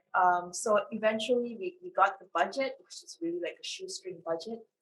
But we tested out ideas of combining heritage and technology. So I worked with a 3D artist to produce, the dragon dance. Yeah, as the opening. So down there you will see the figures. These are like the dragon dance, right? Yeah. And then at first it was kind of like the traditional dragon dance. And then at one point the dragon disappeared behind the building and it became a 3D thing that went through the building. Wow. But the audio is still the traditional drums. The lion dance classic. The lion dance classic. And Yeah. then the guys never had rehearsal. So the time that we were showing it was our first rehearsal. Oh wow. Because we didn't have any It's very budget. spontaneous. We didn't have any budget for them to come earlier. They came from Butterworth, so we had to like get the lorry over. Yeah. So they saw it for the first time as well, and they were just told to play, and they're like, okay. So the direction was, as long as you see the dragon up there, you play. play. So if you look at the image, you can see that them looking at the dragon, because they're Very important. Wow. That's the cue. because they were like, okay, when do we stop? Okay, it's still going on. Yeah, but it all worked out. It worked out. Yeah. And actually that night, Lim Guan Eng came, he opened for us, and he remembered this work. He remembered, I like the dragon. Yeah. Because he invited us to do another projection the following year. And and that time we did it using another style. Yes. And he was like, "Where's the dragon?" So what changed? What did you change for that one? I used the traditional Penang performance troupe called Boria. Mm. Yeah, I wanted to use like a traditional theater. Yes. Yeah, so he was like, he still remembered the dragon. He wants a dragon. Yeah. I've seen that already. Yeah, so that was very funny. And this was actually this is kind of feature length projection mapping where we worked with the Heritage Trust and we told the entire story of the building, the Suffolk House, through projection mapping. So this is one of the projections where during the Japanese occupation it was used as a HQ. So we visualized the entire, you can see like outlines of people's body down there. You can see how big it was, like huge kind of outdoor cinema. But it was the history of this building. So it kind of like all the layers of the stories of the histories that you don't see, you actually get to see it animated and you understand it without, because the only thing, everybody doesn't like to read history books. So the story and it was animated, it was projected onto the building. It kind of gave kind of like a summary of what the building went through. Seeing all the skins that of exactly. was. So it was very successful. And then after that, we had other performances, live visuals. We had Deep Set perform live. So so each of the bands collaborated with artists and they did their own version of how they want to take this heritage facade, So they had to work with the facade. So they came up with different graphics and these are some of our fans at the end of the festival. So the interesting thing is now we get people of this age group coming to the heritage building. Before that, it was all the retirees from Australia who had come on tourist buses. And now suddenly you have these youths in sweaty t-shirts and coming for bands, coming to the heritage site. So this DAC project was actually kind of the catalyst to a lot of things that I'm doing. Because when you become a festival producer, you learn almost all of the arts, kind of like production, entrepreneur, marketing, branding. So this was something that after this we got a lot of theater projects,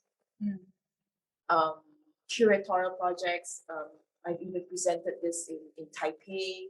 I don't know, the Taiwanese really like this stuff. I don't know why. They like, wow, it really jives with us. We talk about it. It's some kind of international, like this idea of technology and it speaks an international language. But interestingly, it was specifically only for Penang at the time. It was just for Malaysia and Penang, but it was interesting to see that other countries could relate to this idea of wanting to have their history with them as they move into more like modern or modern cities or something like that. So all of my work basically is kind of like self-created. I find the money to do it.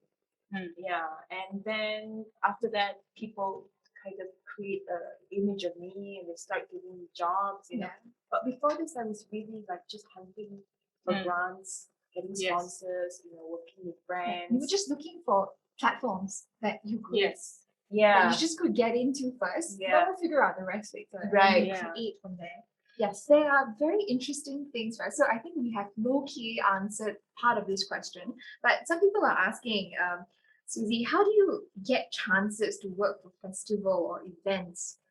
She said after you graduate, did you join any art teams? Or I think a lot of people are really interested in like how do you even got into like whether it's in like festival or events, or some people are asking how did you make yourself known in the festival production line? Right? And like just now, we just talked about how you didn't even see yourself getting into that. You quit your job, and somehow because your brother was in the theater scene, then you found yourself in this position to be able to sort of curate this festival, right? So I think it's I think for them, from their point of view, is for people who just graduated or are still studying, where do you think they would best find these opportunities to venture? Like where could they possibly start, right? Where could they start? I think they could first start by participating that festival, volunteer. And then that's where a volunteer, and then that's where you get to meet the organizer, Yeah, the and I think creator. it doesn't even have to be at this kind of level, right? Because I think generally every kind of tertiary education systems, Yeah. they always have, you know, societies and events somehow. For me personally, I started with theatre as well. Society of Performing Arts was the thing, and you realize how much effort goes into planning art festivals, right? And it's usually not done by a huge team of people. You start with just one or two people handling everything. Budgeting, the events, you coordinate with all these different vendors. It's wild, but it's so fulfilling. It is. Yeah. When it is. It's like literally. She's like fulfilling, yes, and then she reminded of when she couldn't say. It's like literally if you're there, it's like, okay, what can you do? That kind of thing. But I think it's also important to establish like a network and also establish a certain identity, so people can recognize you, you know, like are you an MC, or are you good at, you know, set design, or are you good at like the electronics or the production, you know? So you can get into festivals quite easily in terms of like volunteers, but then quickly go into which area you're most interested. Otherwise you're just going to be like used. You have to know who you are. Join them, find out where you stand. Otherwise you because it's very exhausting. Festival work is very exhausting. Extremely. So you can get used up very quickly. So you got to know like what do you like when you get you set. So I think every time this happens, you sort of just go off the grid for a few months, because there just really isn't any time to do any updating online or anything. You really fully immerse yourself in that entire process. Exactly. But for like BAC, I was mesmerized by the works of my friends. You know, I was like fangirling all their works. You know, but I was the one who asked them to do it. You know, and I was like, I love this work. I love this work. You know, so I think like I always believe like in any kind of business or entrepreneur. You know, if the entrepreneur herself is, you know, the mascot or the ambassador of, it's really good stuff. I mean, like, you know what I mean? So if it's good enough for the owner to enjoy it, it must be it's top quality. You know, that's what I believe. So if I love this festival, I'm gonna go like, yeah, you should come. You know, and it's not because I'm selling it. It's really interesting. Like genuinely really interesting. Good. Like I didn't do this. You know? You celebrate each other.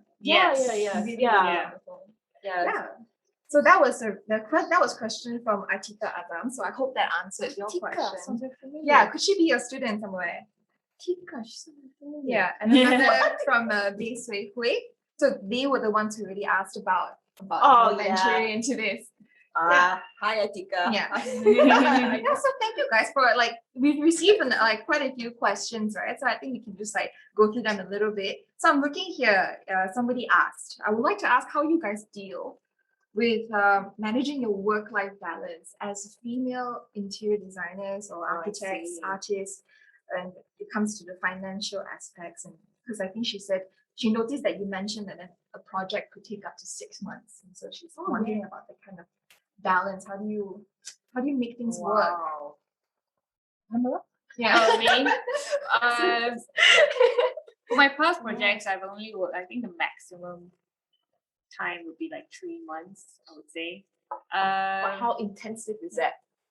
It's quite intensive, but I've managed to just pay more, like hire more labor, workers, part-timers, you know, just basically just gotta hire more hands, you know, get more people involved to speed things up, you know. But in terms of like ideas and everything, that really needed time. Like normally I would give like 1 month, you know. But you know, like events, they just want things fast, you know, and they would say like, oh, you do this within a month, that kind of thing. So it's a bit of a rush, but that's true. But thankfully, some of my work is the kind that I've researched on it before already and already experimented on that, and then I could use that technique to apply on this work because it's quite compatible. So that's a good thing in my end. So yeah, in terms of like balancing work with this, like, well, most of the time it's quite free, but when it's like approached to the deadline, that's where you gotta like 24 hours kind of thing, like late night, Right. like push and finish the work itself. But overall it's okay, because like my major projects comes like in it's spread out in throughout the year, maybe like once early of the year, once middle, and once towards the end. And I think that's like a healthy spread out of projects to handle, and I would not accept anymore if I couldn't handle it, Right, because I don't want to, like what Susie said, I just don't want to overpromise and deliver bad work, because that would really like tarnish the name and everything. So yeah, like that's how I space out my project timeline. And simultaneously, you also have to consider your personal finances, right? To run your own practice, because you started posting studio, right? So from the moment you started that, there was definitely a really big thing you had to consider. Yeah, I mean, financial side, yes. For me, I look at it as a very important asset, and make sure you have that, a bit of a backup saving or capital, but normally I would always ask the client to pay the deposit first, Very important. So not something that people talk about. It's always a very hush hush kind of thing. We don't talk about how to manage these things. Right. But how I manage it is just doing phases. That's like down payment first, and phase 2, phase 3. It's a safe route, and it makes sense for them as well, Right. Yeah. So because I said like, phase 2 is where there's like material involved and everything. So you have to like pay for that material first, that kind of thing. So it's very organic kind of process. So because I always like to bring up the fact that architects, interior designers, people in this discipline, in this line, it's very important to remember how incredibly vast your roles are, right? You're not just limited to creating. You are a project manager. You are your own finance department. You are planning things for other people. You are thinking for other people. You're trying to communicate with other people, presenting things in the language that they understand. At the same time, you're also your own person. You are a mother. You are a sister. You are a daughter. All this. Everything in this one ball that you are expected to just perform well at. Yes. It's a bit overwhelming. It's really daunting, but sometimes you just do it without even realizing. Yeah. I mean, thankfully, because the thing that I do is what I enjoy. It's like my passion. So it was all right. Like it wasn't very difficult for me. I'm just very happy that I get to do the things that I love, because it's not a conventional kind of path of career. So I'm happy in that side, and maybe I don't know, like I don't really have that much of commitment so far. So I'm thankful that I, everything. Everything. Space. Yes, that's what I'm trying to say. Yes. Yeah, so that's a question for I'll direct this question to Suzy from Carla Alvarina Lee. She's asking, she's from Taylor's. Carla, yes. Yes. Hi, Carla. Yeah, she's saying, Miss Suzy, having a lot of responsibilities as a woman, correct? Have you ever experienced a breakdown, like a breaking point where you felt extremely tired? And how did you cope with that? And how did you motivate yourself to keep going? All the time. All the time. It comes in waves. So that's why, like I said, it's important because the projects is something you choose, right? You can choose not to do them. So that's why it's important that you are working in an environment that, there's stresses of deadlines and meeting clients' briefs and all that, but you have to be happy.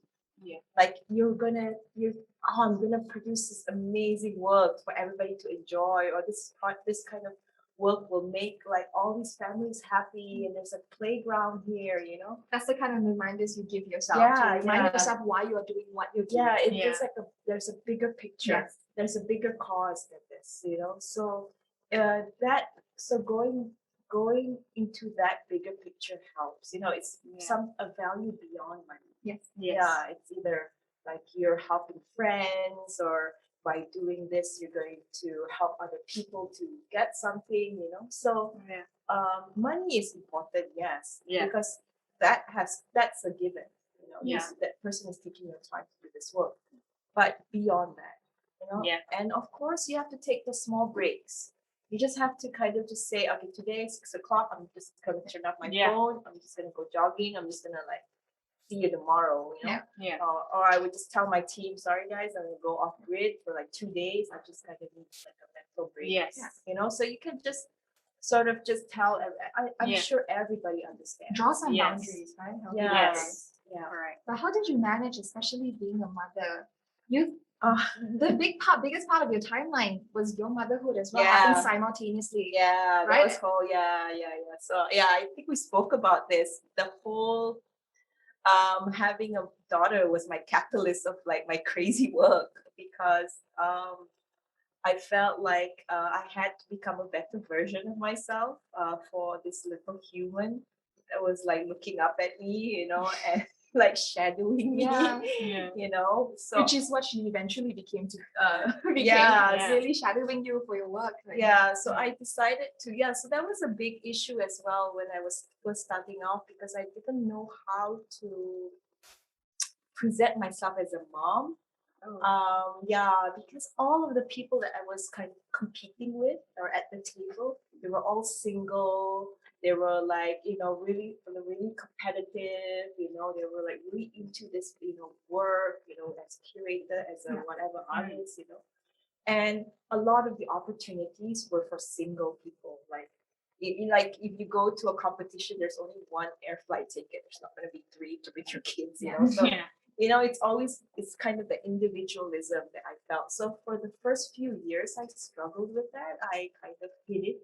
I just left my daughter with my mom or with the babysitter, and I felt over time I was having a distance, and I was missing out on her birthdays and stuff like that, and I felt guilty.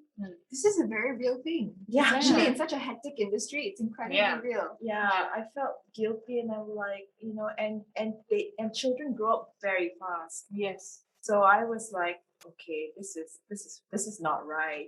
So I decided to, okay, that's it. I'm going to change what I do. So I spoke to my dad or my parents, and I was like, you should bring your family together. You should put them first. Then everything will fall together. So that's also the catalyst for Rimba Nusa, the Pride project, because I built that playground with my family, with my husband and with my daughter, because I was thinking if a family could build this playground, then it can be for other families, because you will feel that it was built by a mom and dad and a kid. So there's a video that I showed on YouTube where you could actually see my daughters putting it together, and she was 8. Because I want it to be as easy for an 8-year-old to put together. Yes. Yeah. So that kind of idea of collectivity became a principle for my design. It has to be built collectively. So when I put my family in the center of my work, it started to change my work. And some of the residencies that I went to the Philippines or Japan under my research fellow, I brought my daughter. Yeah. So when you bring an 8-year-old to a meeting, it changes the vibe of the room. They're definitely a lot less hostile. Yes. Yeah. Yes. And I realized that they're friendlier to the kid. And that opens different doors of opportunities. Oh, you can stay, don't worry. Oh, it's all right. You can, you can use these facilities. I know it's very cold out. So I get different doors begin to open. Because children are very good with breaking down barriers. Right. Yeah. Right. Adults are always trying to present these best versions of themselves, right? Always on guard. But Right. you put a child there and it's oh, okay. Yeah. Everybody's disarming, right? Yeah. So I thought, wow, I could use this. Yeah. Oh dear. Yeah, so I started to bring her to my meetings because I was researching on fabrication labs in Japan. Yeah. So every time we have a meeting with a technician, they're very very okay, very, very polite. Yeah. But when I bring my daughter in and she starts tinkering and asking questions, and it becomes a different kind of research. I could see the human side of this technology. Yes. in a way, she has inspired your work. Definitely. As soon as I realized that it was not a hindrance, but it was a kind of an advantage, then I became more confident with it. You know, like before this, I was, because there's no precedence. There's no kind of, And nobody will talk about it. yeah. So Yeah. I was like, you know, and I even had artists say, "You bring your daughter? Yeah, why not?" But I'm like, she's quite cool, you know. So she actually hangs out with a lot of my friends, and her friends are like, her friends are in 30s, you know. Like, So mature. Closer than you are. so I was, so that's how it's kind of changed me. Yeah. So another kind of question that I'm seeing, the theme really is from Wei Jun, Sean, or Kim Dong Hyun from Taylor's also. They want to know like what was the biggest, oh wow, he bracketed fatal fatal issue that you faced as a woman designer. And do you think that issue will affect our generation as well? I think it just means just really what was the biggest? I think we just talk about the like critical. I think critical, yeah. We can say like the most. Do you have any kind of like defining moments when you experienced hardship as a woman? And what do you think? Are there any of that issues do you think will affect our coming generation? Something that still is quite critical, right? Because we work in a very male-dominated industry, right? So do you feel like there are any of these issues that are still huge, or do you find that like we've just managed to champion them already? Because it's like we constantly trying to get our voices heard as well. Yes. Right? Yeah. The clients that we work with, a lot of times still male dominated. I'm from the furniture industry in Europe. Yes. So it is a heavily Yes. sometimes what I find is that being the only woman in the room is quite daunting. Yes. And you want to speak up. Right? Yes. The kind of languages, the jokes are very different. Yes. And you're just learning every day how to speak in right. You don't want to bend over backwards and change yourself, but you're really trying to put that foot down. Right. Yeah. Put a place for you at the table. Yeah. Yeah. What are the critical challenges that the woman faces in design? I think for me, it's probably like when you're handling the logistics side of, setting up the work, which you deal with like the transporter, the contractors, the workers, and sometimes it just they don't really take you seriously, I guess. Like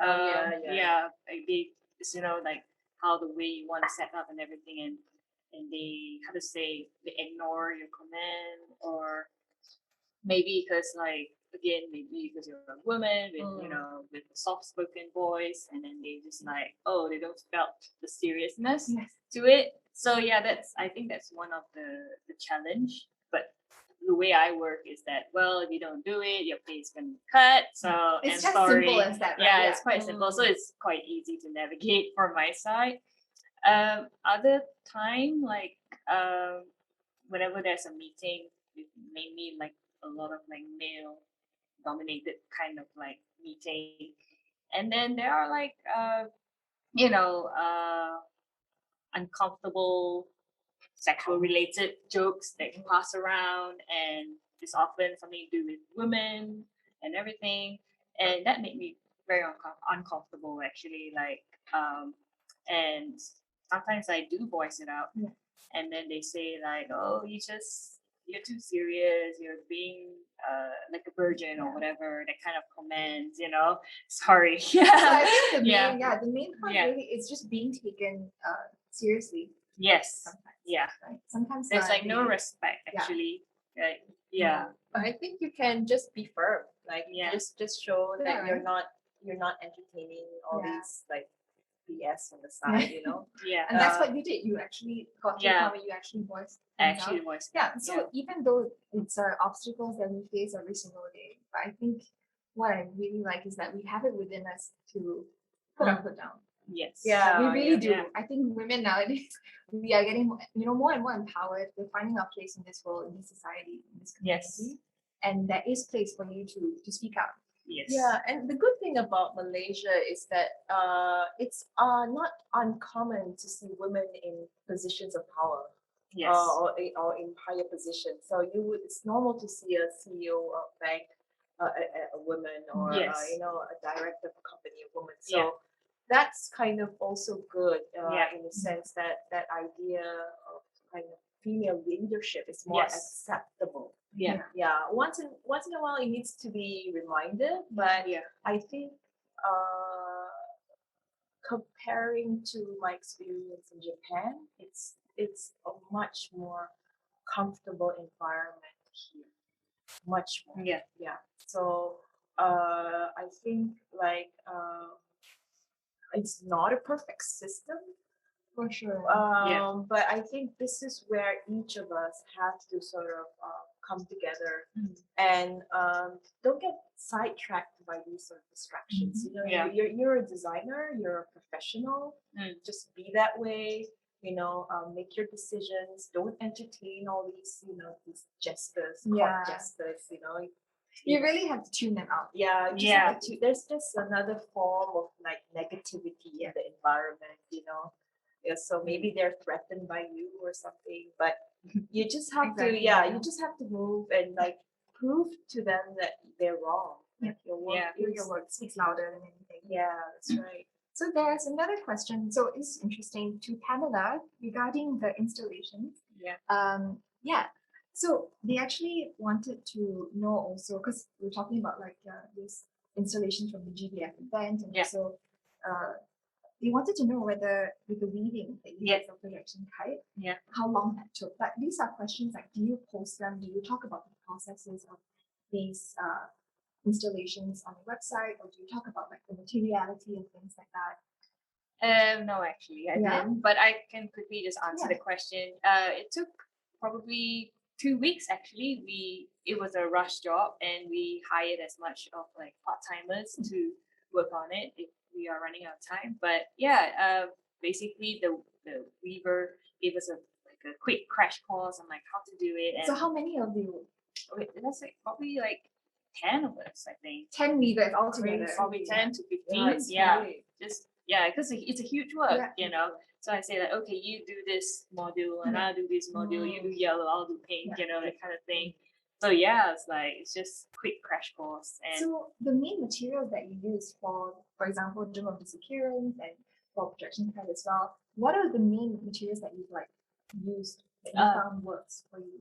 I think steel works a lot for me, because it's very strong, and most of my work is very skeletal and very delicate. And so yes, I work with mild steel or stainless steel, and the weaving is just cotton string. That's really interesting, right? Because I think a lot of, especially if you're in the industry, students who are studying, we're always very curious about what you use. Materiality is so important to us. To see that such forms are possible using what kind of materials. I was like, okay, this is very possible in Malaysia. Yeah, it is actually very possible. Actually, Malaysia have the tools, but it's just that you have to collaborate and talk to the fabricators and tell them like, oh, there's this work. That they that could be done this way. Is it possible? And then they give their input, and that's where you begin to exchange and your conversation, exchange of knowledge, and but thank you so much. Okay, I hope that answered the questions. And the final question, we'll just end it with Suzy. So we understand that you are involved with this, with MIID. Of course, you were involved in a design incubator program. Can you tell us more about that? So we're in the final stages of it. So the design incubator program, we're almost at the tail end. It's where interior designers are paired with certain manufacturers of furniture, particularly furniture.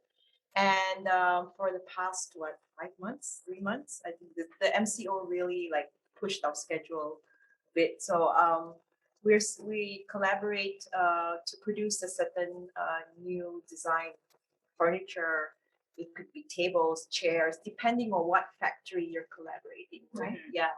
So I'm working with this. Well, so it's very interesting because it's really a journey where I learned a lot from the manufacturers. I had no idea kind of what is the kind of furniture ecosystem So as a designer, you think you just design and then you ask the factory to produce. No, that's not how it works. So every different part is produced by a different factory. So you have to understand what parts this factory produces. So in the end, instead of designing for what I wanted, I designed to what the factory wanted. But it was kind of cool because I also wanted to learn about mass production. Yeah. Yes. So we met halfway, and I was actually proposing. I worked with them to do like digital fabrication, something I always wanted to do, 3D printing. So I started to like design different 3D printed parts. So I could see like it's connected to my pipe work. So I guess that pipe girl thing will not run away from me. So That is your call. Right? Yeah, I'm in denial. So I actually created like 3D printed parts where the buyers can actually build their furniture. Wow. So it has this kind of like DIY-ish, and so it's not designing a furniture, it's for me, I'm designing a system. Yes. It's like kind of Lego system, but this is a furniture system. Yes. So you can DIY your furniture, your tables. Was that something new for the manufacturer that you're working with? Yeah, it was also new for me. Yeah. Because because I wanted to work within their perimeters as well, because the thing is, if we can tackle this idea of mass production, we can really make some bucks, because it's about mass production. Truly, and you save a lot more, you don't waste. Right. Resources. Yeah. So they've never heard of 3D printing. They've heard of 3D printing, but they've never really used it. So I taught myself 3D fusion. I learned to do 3D printing. I was like learning myself, and then I designed these parts, and wow, it works. So I was like, it's wonderful, right? You have the two fields coming together to sort of educate each other, to learn from each other. And it doesn't matter how old you are, the learning never really stops. Right. Yeah. So that is the design incubator program. That I think this is the first cycle. Yeah. So I'm best buddies with the factory guys already. Because I love like, what are you doing, uncle? What's this thing? What's this? I really love learning the kind of tools. So for me, it was like being like a kid in a candy shop, like looking at all these kind of different tools that I can learn. So that's also part of the MIID project. It was supposed to end this year, but because of the MCO, we had to stretch it. Right. Yeah. So that's really interesting. Yeah. So I'm sure, for all the students as well who are watching this, there are many opportunities out there, and it's really like, from what we've heard today, I've learned so much as well. And from each other, just how much opportunities there are out there. And you just kind of have to get out, go out there, take the first step, look for them. And like what you said, create opportunities. Yeah. If you don't see any, create them for yourself. Right? Because this is what both these ladies have done a lot of, right? In the sea of like gray areas. They just sort of like, okay, this works, I'm going to create something out of that. So if like any like last words for the viewers today, thank you for joining us this past 2 hours, whether you were in your pajamas or your office attire. So any last things that you want to say? I think it's very important to constantly question yourself, impose questions, be speculative with your work, a lot of what if, and then that's how I think you can find your own kind of like answers within yourself. That's for me. What about you, Suzy? I would say, first of all, thank you for having me.